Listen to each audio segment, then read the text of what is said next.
মাদ্রাসায় বসে পড়াশোনা করলে আমরা নিজেকেও রক্ষা করতে পারবো না, জাতিকেও রক্ষা করতে পারবো না। প্রত্যেক ছাত্র, প্রত্যেক আলেম দায়িত্ব দিতে হবে। একদিন এক যুবককে ইসলাম বুঝাতে হবে, ইসলামের বিধিবিধান বুঝাতে হবে। একদিন এক যুবকের সামনে পশ্চিমা গণতন্ত্র বলো, সেকুলার বলো, তাদের মুখোশ উন্মোচন করতে হবে। যুবক মুসলমান, যুবক মুসলমান, যুবক মুসলমান, মুসল্লি মুসলমান, তোমরা যদি তাদেরকে বুঝাতে পারো, তাদেরকে সঙ্গে নিতে পারো, মৃত্যু পরোয়া করবার কোনো দরকার নাই।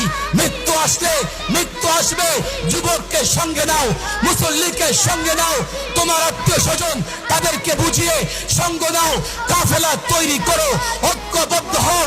জালেম দুনিয়া, কুফফার দুনিয়া, মুশরিক দুনিয়া জ্বালিয়ে দাও।